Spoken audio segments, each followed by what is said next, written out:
Tama na. Hindi mo na kailangan ng video kasi Ang video na ang ginagawa.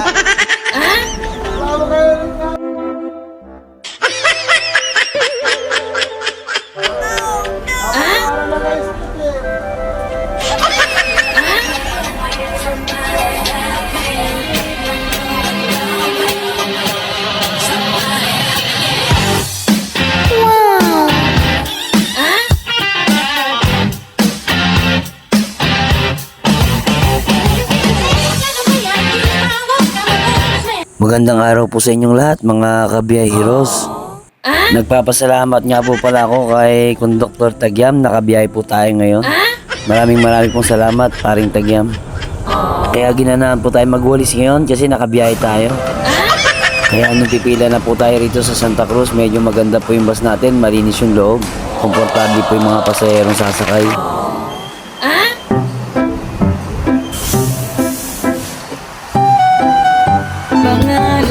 Nandito na ang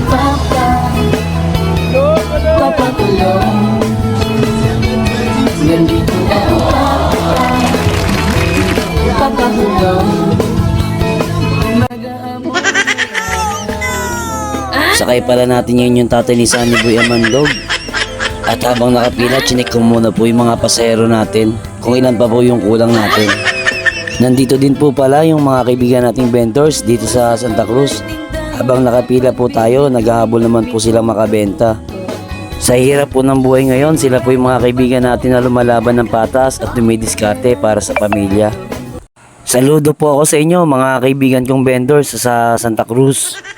Pagpatuloy lang natin yung ginagawa natin para sa pamilya natin. Malay nyo, balang araw, umasenso din tayo. Kaya sa inyong mga heroes, huwag po kayo magkatubili. Kung bibili po kayo, malaking bagay po yan para makatulong sa kanila.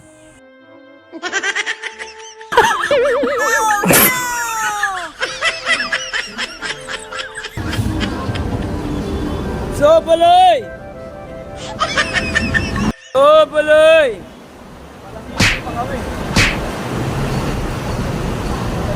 Balay, musod! Musod! Sana'y di mo malimutan ang ating pinagsamahan kung sakali Marami pa nga pong kulang sa bus namin kaya naghahanap pa rin po ako ng pasahero.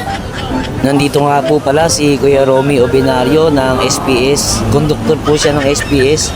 Mabait din po siya sa akin. Siya po yung mentor ko dito noon. Nagkukwentuhan po sila ng driver ko habang wala pa po kaming laman. Shoutout din po pala kay Master Ricky Boy Reyes. Siya po yung tinaguriang handsome boy ng Santrans.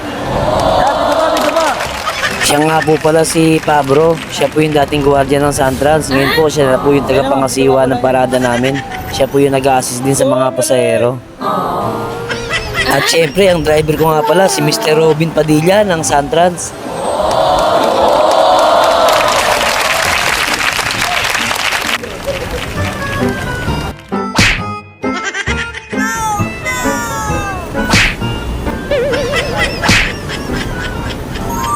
Dito din po ang pinakamagandang lalaking dispatcher na si Sir Rene Pacheco at saka po si Sir JB. Kailangan ko pong sumipsip para madagdagan po yung oras ko bago po ako umalis. Handa na nga po kaming umalis ni Mr. Robin. Kaya habang papalis po kami, naghahanap pa po ako ng ibang pasahero. Baka meron pang gustong tumayo.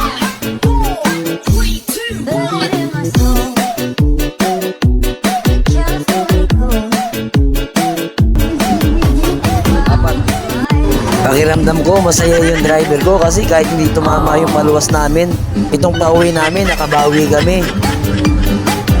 Masaya din syempre si Papsi kasi kahit palabas na kami ng recto, nakakapagsakay pa kami ng pasahero.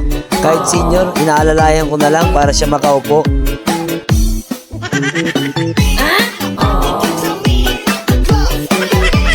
Eto, standing na nga po kami ng mga ngaral.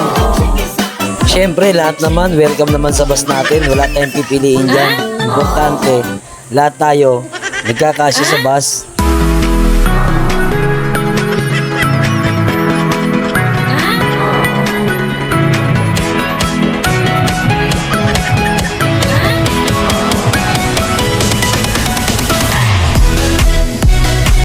Ang lupit talaga ng forma mo, Idol Robin. Marami nga po tayo naisakay sa Terminal Ayala. Halos masagad po tayo. Yung mga pasero po talaga naman po punong-puno. Nakakaingit din itong pares ng senior natin dito sa harapan. Hanggang ngayon, sweet pa rin sila. Pero tulad ng istorya, hindi lahat ng kwento masaya. Nagkaroon po nga pala ng pagkakamali si Papsi sa paninigit niya sa mga pasero. Sakay ko nga pala si Inspector Bakay galing Ayala. May mga pasero kung estudyante na humingi ng discount kahit wala silang ID.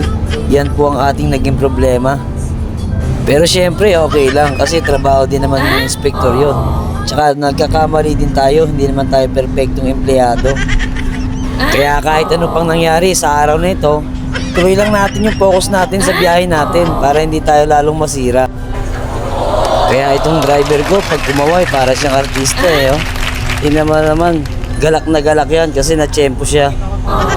Maraming salamat sa iyo, Idol Robin Raka. Ang driver kong hoodlum at Manila Boy Part 1. Mapangiti ka lang. Muli po mga kabiyaheros, marami pong salamat sa pagsubaybay niyo po sa akin. Marami pong salamat sa pagpanood niyo po ng video na to. Kita-kita na lang po tayo ulit sa susunod na video. Ito po ulit si Papsi. Maraming pong salamat. To God be the glory po tayo. God bless pong lahat tayo sa biyahe natin. Marami pong salamat. Hindi ko na